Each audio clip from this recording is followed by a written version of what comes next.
Welcome into another Arkansas football recruiting report with Otis Kirk. Otis Kirk is back with us. Unfortunately, I wish we had a Hogs win to talk about on the show today. Unfortunately, that was not the case. The Hogs dropping one to Liberty. Otis, what were your thoughts after that matchup? I just thought they waited too long to get started, Courtney. They came out flat. They came out and didn't pick it up till the fourth quarter. Really, they just waited too long. They dug themselves another 21-0 hole. They were down big to Missouri State. They got down to Alabama. It's just been kind of a thing here at home recently, and getting way behind. And it caught up with them yesterday. They just ran out of time. And I thought KJ's 2-point conversion was good, but they ruled it not good. So it doesn't matter what I think or you think or all the fans think. It doesn't matter. They called it no good. So Arkansas. But even at that, it would just tied the game. And Arkansas should have never been in that position. They just waited too long to get started. They looked flat. They were getting dominated the first quarter. The offensive line was by the Liberty defensive line, and Arkansas played much better. Liberty's a good team. They're not a bad team. They're not a bad team. They were in the top 25 and they moved up today, but Arkansas's got to come out and pick it up. They cannot get behind LSU 17-0, 21-0, 28-0. That's been the last three home games. That's what's happened. Yeah. And they came back against Missouri State, came back against Alabama, but then kind of ran into when they didn't get the call with Jordan Dominic, on the face mask against him, on him or against him. I mean, anyway, Jordan was getting face mask, and they didn't call it. And after that, the kid broke a long run. The quarterback for Alabama did. It was over. But the biggest thing is you just can't dig yourself a hole like that. It's too hard to dig out of. And these two teams, the three teams coming up, are all too good for that.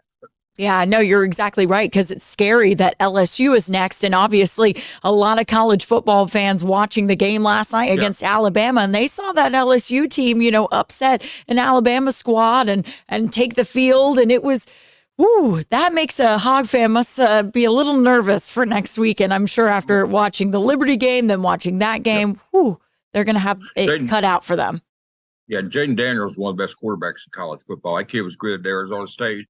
He went over there. He got off to a slow start at LSU. I don't know if it was the injuries. I heard it was. But whatever it was, he got off to a little bit of a slow start. But he's not playing slow now. I mean, no way. I told a guy last week, I said, it's going to be one time when Bryce Young is clearly not the best quarterback on the field. He's better. The best one, but he wasn't clearly better than Jaden Daniels, and that's what I figured going in. That kid's a good quarterback. Arkansas's got their hands full with him and that whole team, but that quarterback, Jaden Daniels, was a dandy at Arizona State. He's found him a good place there at LSU. Yeah, he has. I love their decision to go for two. Sam Pittman did the same thing at Ole Miss last year and got criticized for it. If you make it, you get praised. If you don't make it, you get criticized for it. I praised Sam last year at Ole Miss, and I praised Brian Kelly for doing it there. You've got to that takes guts, and I think it's the right move. I have no issue with that. If it works, it works. If it doesn't, it doesn't. But exactly. I'm not gonna, Yeah, you're not going to criticize too much on it, but you're totally right, Otis. They do need to come out fast and hot against that LSU team. Yeah. Otherwise, you're right. They don't have a chance. But let's talk about some good stuff, right? People have come here for Arkansas football recruiting, and we do have some good news on the recruiting front today as a 2024 recruit. Kavion Henderson, he's a 4-star defensive end from Alabama. He had 45 offers, Otis. Is that right? 45? Yeah, no, 45. Wow. And he's number 2 player in Alabama in the class of 2024 by ESPN.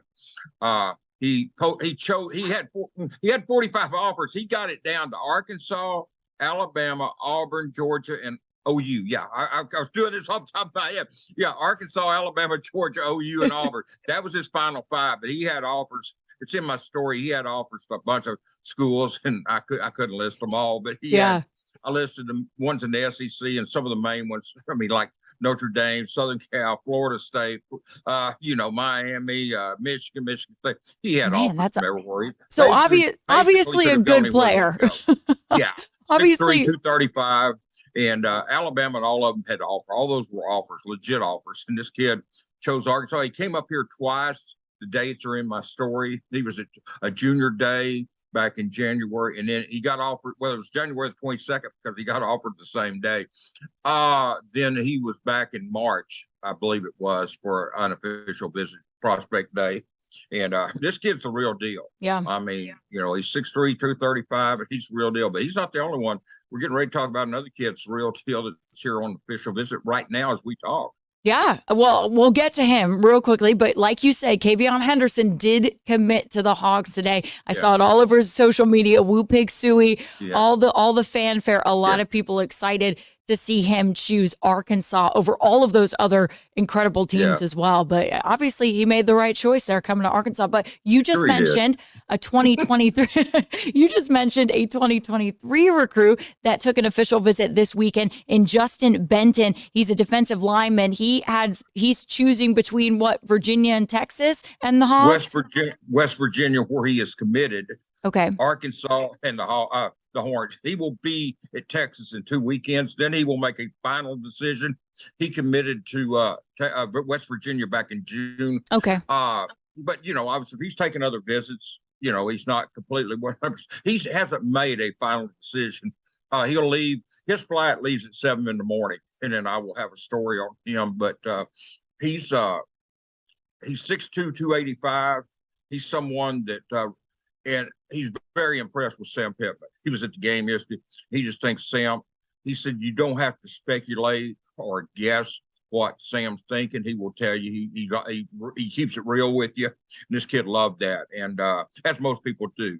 And so, I think Arkansas's got a legit chance there. It'll depend on, I don't think, I may be wrong, but I don't think he goes to West Virginia. If he's going to West Virginia, I don't think he'd be taking these other visits. So I think if it depends probably on how that visit to Texas goes, but I think it'll come down to Arkansas and Texas. Now, as I said, he is committed to West Virginia. So that's just me guessing or me kind of speculating. He didn't tell me that he wasn't going to West Virginia. So it's no like inside, but he's a good kid, good ball player, 6'2", 285. He's been listed at 275 with recruiting services, but he's bigger than that. He's a legit 285, and he's not fat.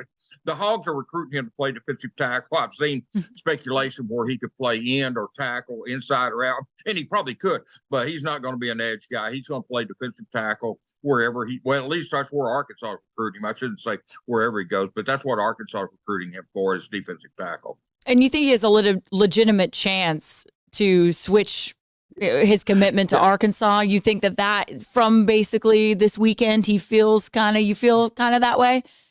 Yeah, I don't think the game hurt him. I really don't. I mean, people got to remember, when they lose a game, everybody thinks all the recruits go somewhere else. Well, Alabama lost the game and all the recruits are not going somewhere else. And if LSU lost last night, all the recruits were not going somewhere else.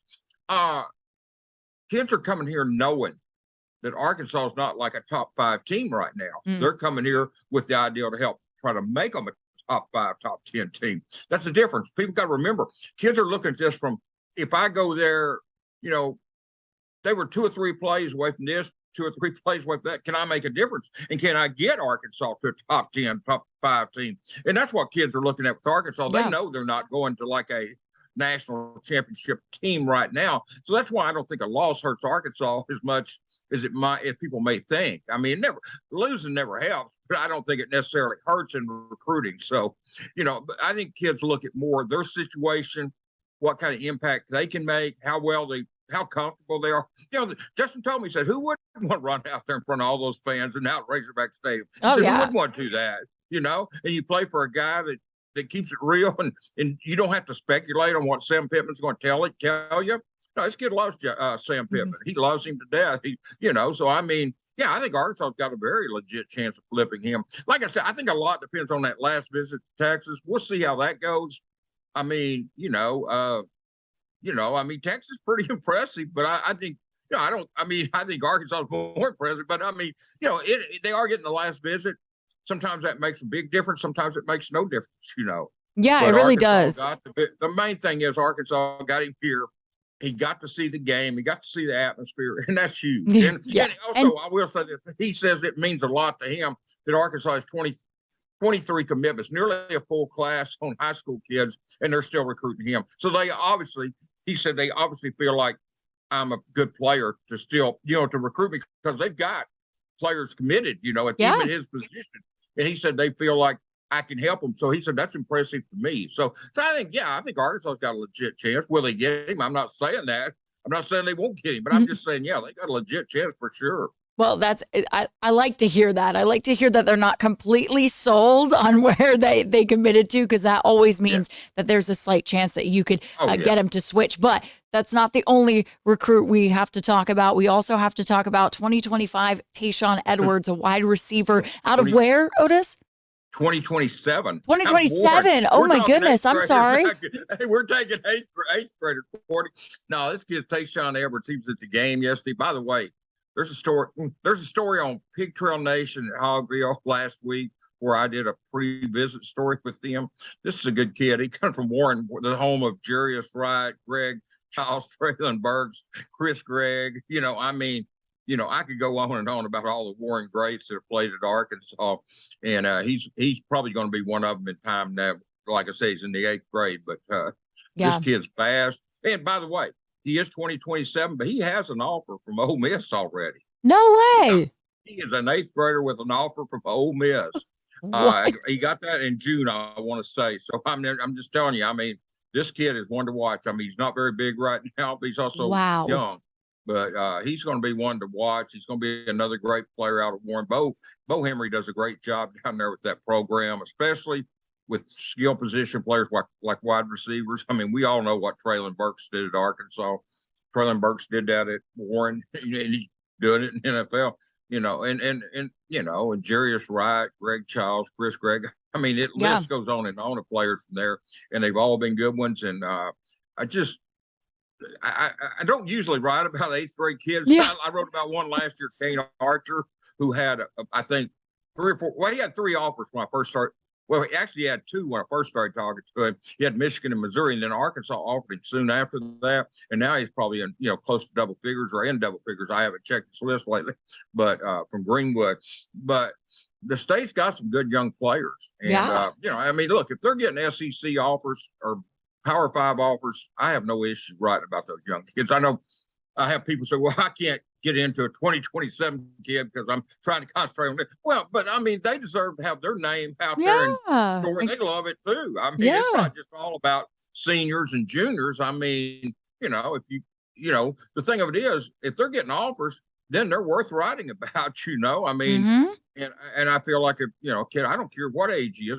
I'm not going to write about a kindergarten kid, but no, if there's rare cases like that, like I said, that young and they're getting Power 5, SEC, and Power 5 offers, they're worthy of a story. Hey, I don't blame you at all, especially because the more people see these guys in the news, the more they see these guys, they recognize the name, and hopefully Arkansas gets in sooner rather than later, because I've seen with some of those young kids, they really love the first schools that recruit them and show the interest at young ages, because it means that they care, and it means they're committed to their high school career and committed to, hey, we care about how you play and how you perform. So I think it's perfectly fine. If they are getting the attention, it's obviously okay to write about them. And I'm sure Hawk fans want to know about him. Hey, who knows, by 2025, 2026, he could be a serious name that we need to be talking about.